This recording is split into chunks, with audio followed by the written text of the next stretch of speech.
So many moms feel stuck and isolated, like they've got to keep it all together and can't say how hard it really is. On Let's Get Real, we talk about the real stuff, motherhood, mental health, and everything in between, so you don't feel like you have to carry it alone anymore. Because in order to heal, we have to get real. If you're feeling overwhelmed, grab the Overwhelmed Mom's Guide. It's totally free and made to help you feel like yourself again. The link is in the show notes. Let's jump in.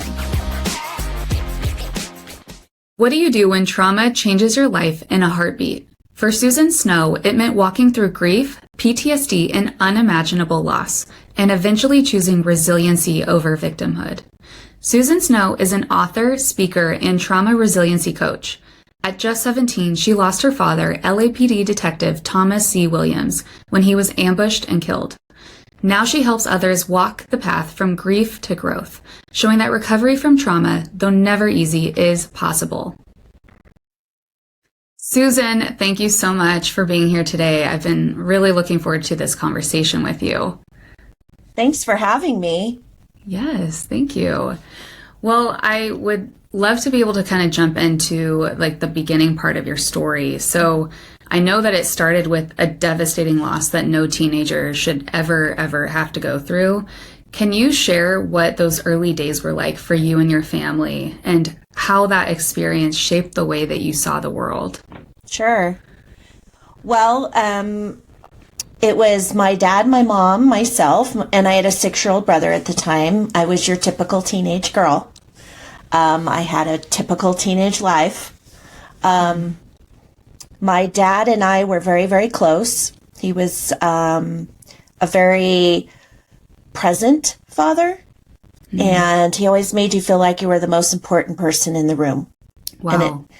Whether you were his kid, his spouse, his, someone he worked with, he was the same person all the time. And I loved that about him. And for that, we were very close. He was also my security blanket. Having a cop father gives you that sense of security, like nothing could ever happen to you because you had your dad there, right? Yeah, I could see that. And especially when I was younger and he was a street cop, you always thought, well, daddy could get hurt, right? Death never came into my brain, but hurt definitely did. And as I got older and he became a detective, a robbery homicide detective, I had this false sense of security because of that. I felt like he had a desk job and, he came in after the fact. And so it didn't put him in harm's way. And so that was just kind of my mindset at the time, that nothing bad would ever happen to him and I would continue to have this normal teenage life. And that all changed on October 31st of 1985. He went to court that day. He was a lead detective on a case. It was a robbery ring. And I wanted to go to a party that night. I had asked him that morning as he was getting ready for court, and he said no. It was a school night. And he was also a strict father. And, I just wanted to go out with my boyfriend and my friends. And we left. I went to school. He went to court. The plan was he was going to leave court and go get my 6-year-old brother from school in after school care and come home. And then I would beg him to go to this party again. And unfortunately, I didn't get that chance because I was getting ready. My mom came home from work and the phone rang. And I grabbed it, and it was a lady from my brother's school. It wasn't for me. And all she said was that there was a drive-by shooting and my dad was involved. So as my mom came into the room, I handed her the phone the fastest I could. And I tried to listen in, but I couldn't hear anything, but I watched her body language change. And I knew it wasn't good. So she got off the phone and she said, "We're going to the school." And I said, okay. And so we went to the school. And by this time, it was nighttime. It was dark outside. And it was a church school, so there was a parking lot in the middle.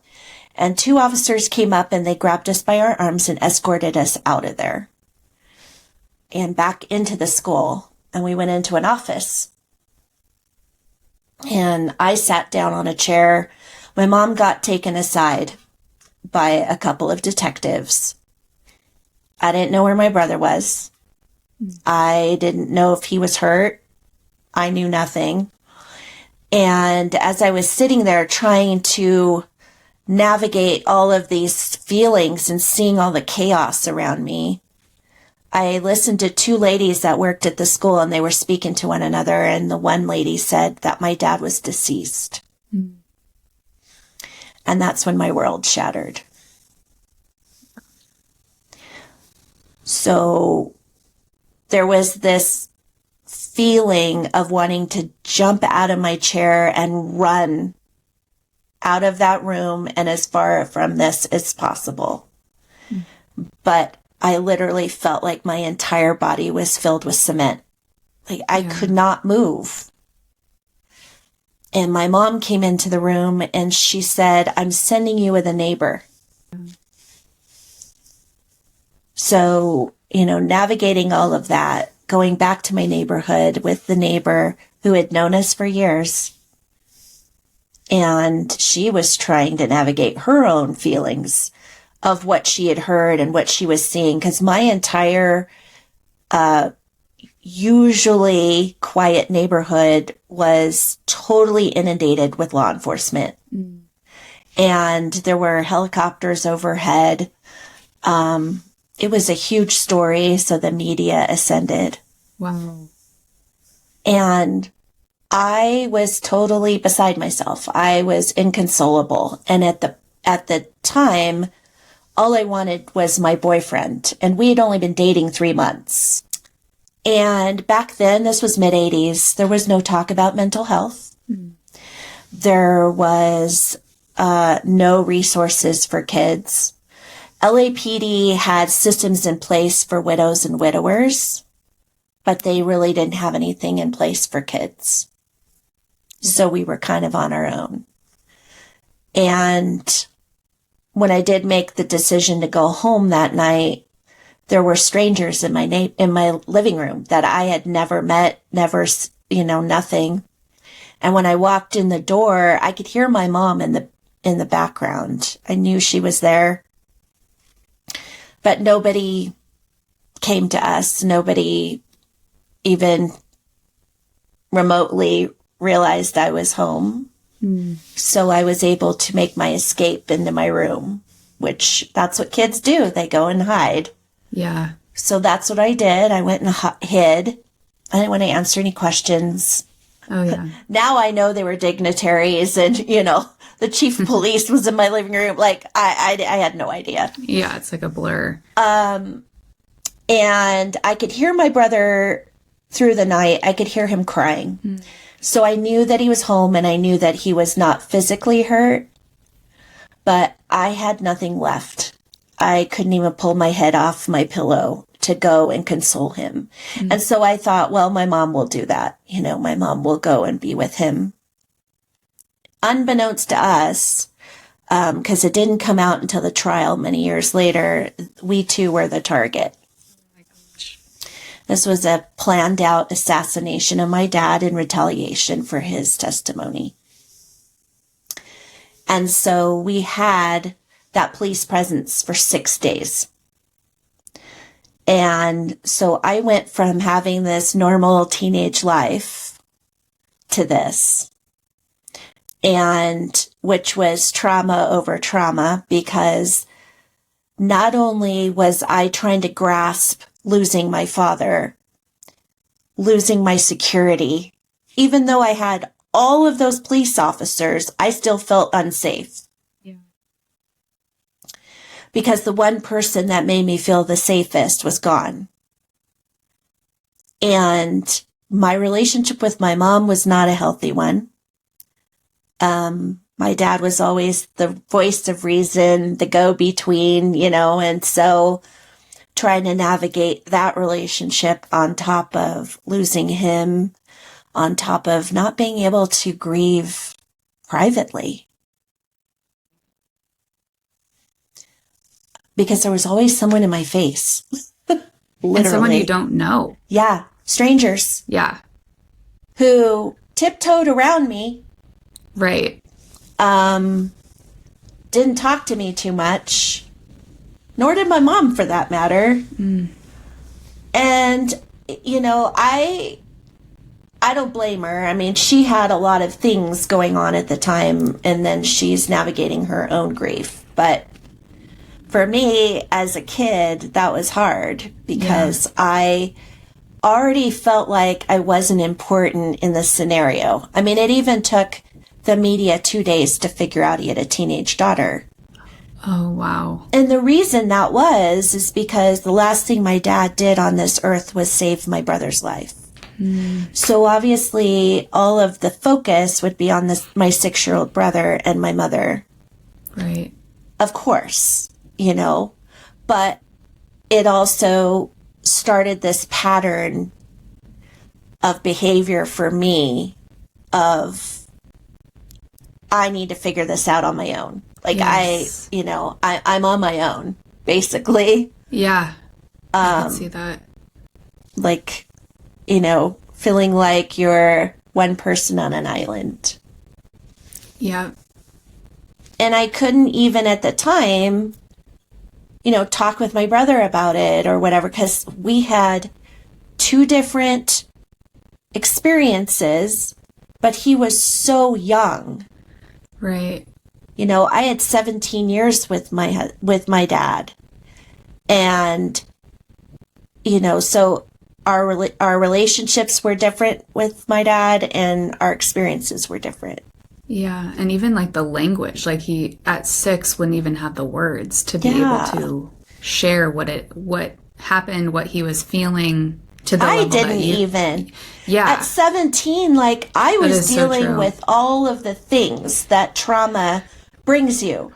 Anxiety, panic attacks, suicidal ideation, depression, all the things that were happening to me. I just felt like I was out of control, internally. And I was terrified to say something to somebody because I thought that they would throw me in a loony bin. So I didn't say anything. I didn't know how to advocate for myself, nor did I know how to verbalize what was going on. Yeah. And, at the time I was kind of living in a fog, and people understand this who have had great loss is you're just kind of, and I say I wasn't living, I was existing. Mm. If you wanted me to go in a certain direction, that's the direction I would go. At the time, I thought if you go to a therapist, you're nuts. That was my kid brain. Okay, yeah. And my mom came to me and she basically voluntold me that I was going to therapy. And I said, okay, well, it's an adult that maybe will be able to help me feel better. And again, my kid brain. And I went to this gentleman, and unfortunately, he was not trauma competent, nor was he trauma informed. Oh, man. So that's devastating. He didn't ask me the questions that would allow me to be vulnerable and tell him what's going on. Yeah. Instead, he tiptoed around the subject and kept our conversations only about my relationship with my mom. You're going to be fine for the rest of your life, and I don't need to see you anymore. Whoa. So I walked out of there, and the first thing that popped into my head was, I'm nuts. I've snapped. I'm crazy. And I'm going to live with all of this for the rest of my life. So I'm just going to have to figure this out on my own. And I thought the best thing that I could do was hide from it. So I created an emotional mask. And that mask was made up of what people said I was. So if someone said, "You're so brave, Susan. You're so strong, Susan," you know, I was brave, Susan. I was strong, Susan. That's what people saw. But inside, I was in fight, flight, or freeze. Right, right. Oh, yeah. And I didn't let anyone in, nor was I capable of seeing unhealthy relationships like friendships. Okay. I have a chapter in my book called Rose-Colored Glasses. And the reason I do is because that's what I walked around. Like, you know, it's more than just trying to see the better of people. It was not being able to see people for who they really were. Wow. Yeah. And so what I ended up doing is I ended up being a very big people pleaser, which is a very common thing when you are dealing with trauma. So I people pleased. I molded myself into the people that people needed me to be. And I wasn't my authentic self. Even with the boyfriend, you know, I held him at bay as well. He knew a big part of it, but not all of it. Okay. And, yeah, I mean, I ended up marrying the boyfriend, and we're still together. You know, and relationships, when you're healing and you've healed a lot, can change and move around, and, you know, we're just learning to grow with each other, and that's not always easy, but worth it. But, you know, I finally decided at one point that we needed to leave Southern California. Like, I was ready, or what I tried to tell my brain is that if I left all that behind and I went somewhere where no one knew my story, no one knew who I was, you know, I could start fresh. Which is a big fat joke because you're still bringing it with you. Right. You're carrying that. Yeah. Yeah. And now we were married. We had 2 kids, 2 small children, and we decided we were going to go to Colorado. So we relocated to Colorado. At the time, I was working as a hairdresser, and I worked at a salon that was close to Littleton, Colorado. We moved here in April of 97, and April 20th of 1999, I was working that day, and I had just put a client under the dryer and went over into the back to take a quick break. And I watched the TV and started to have flashbacks of the night my dad was killed. And I started to sweat. I turned white. My colleague came in. She was confused. She's like, "What is happening to you?" And I couldn't answer her because why? I was told I was going to be fine for the rest of my life. So even to me, this was not normal. This was not...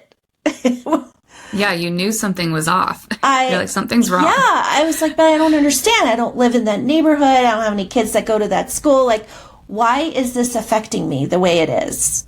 I was stoic. Everybody around me was emotional. Everyone. Crying, angry, I mean, you name it. And I was like, this isn't going to affect me. I'm going to feel better tomorrow. You know, I will determine my way into feeling okay. Yeah. I lied to myself all day long. And the minute I walked out those doors towards my car, it just all came flooding back. And I started to spiral. Again, this time it was worse. Because I stopped sleeping. My suicidal ideation came back. And it was harder this time because I had this literal fight in my head of not wanting to feel like this anymore, having to feel this for so many years and not knowing this is ever going to change or ever going to get any better. And there was a part of me that just wanted it to stop. Yeah. But then there was a part of me that was like, you have 2 babies at home who need their mom. And I tried to fight it off, but my husband, being the smart man that he is, he recognized that I was spiraling. And he met me at the door one day and he said, you have 2 choices. You either get help today or I'm putting you in a hospital. And at that point, this love, yeah, true care and love and having someone advocate for you because you had no idea, but for so many years, not knowing how to do it for yourself. Yeah.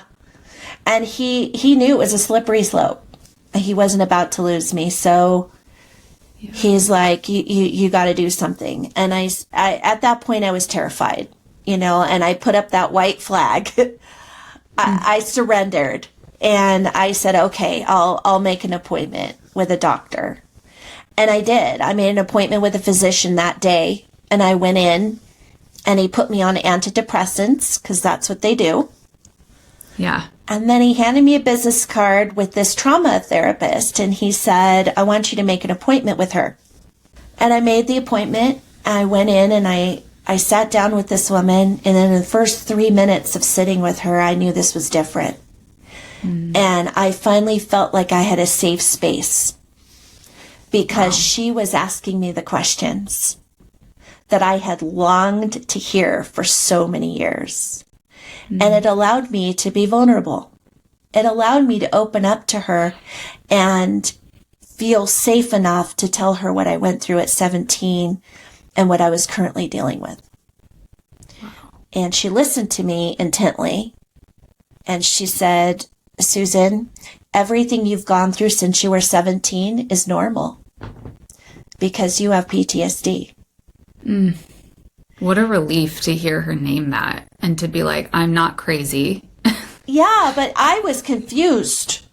She said anyone who goes through anything traumatic can experience PTSD. But what you need to understand about it is that it's not something that just goes away. It's something you learn to manage. Wow. And when she said those words, I finally had hope. You're right. There was a name for it. I wasn't crazy. I wasn't nuts. I wasn't out of control. I could heal from this. Yes. And I was so grateful in that moment because of that.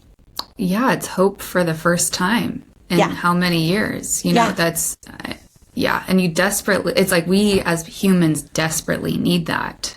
We need hope to keep going and to move out of survival. Yeah. And be able to move into flourishing. But we can't do that if we don't have these things named and we don't have another person to come in to the pain with us. It's really important. And, I learned a big lesson through that too, because the lesson I learned is that the reason I was able to be vulnerable with her was because she understood my type of trauma. Wow. And I feel like a lot of therapists out there will lump trauma into one pool. And they create modalities around that generalization. And everybody's trauma is different. Everybody's trauma has different modalities and different ways of being navigated through their healing. So you can't lump everybody into one pool. You can't. And that's why a lot of people come out of therapy and go, oh, it didn't work for me.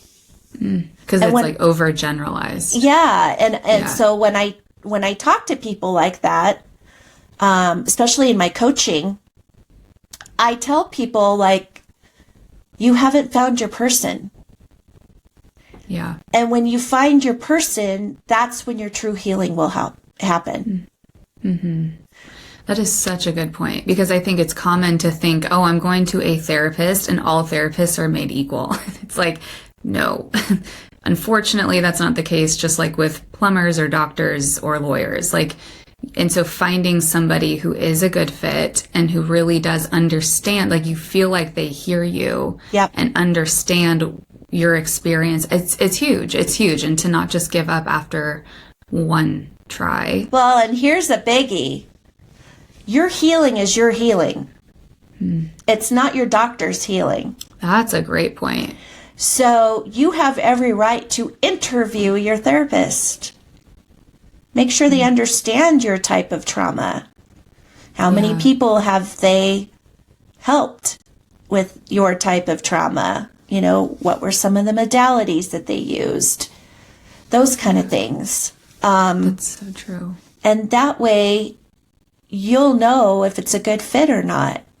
And hopefully, on the other side of that, the therapist will recognize that and say, you know what, I'm not a right fit. Try this person, or, you know, whatever. Yeah. But at least have that respect for the person, that they will say, you know, this isn't a good fit. Like, I don't understand your type of trauma, so maybe go to this person or whatever. Yeah, that is such a good point. To like, you have the permission and ability to interview first and not just dive head in without actually knowing if this person would be a good fit to really help you in the way that you need. Right. And I love that your healing is your healing, and it's yours to own. And so, yeah, that comes out in so many different ways. That's so Thanks for listening to part 1 of Let's Get Real. If you've been feeling stretched thin, stuck in survival mode, or like you've lost yourself in motherhood, I made something just for you. It's called the Overwhelmed Mom's Guide, and it's totally free. Inside, I walk you through simple steps to help you reconnect with who you are, find a bit more breathing room in your day, and start to feel like you again. You can grab it now. Just click the link in the show notes. You don't have to keep doing this alone. Let's take the next step together.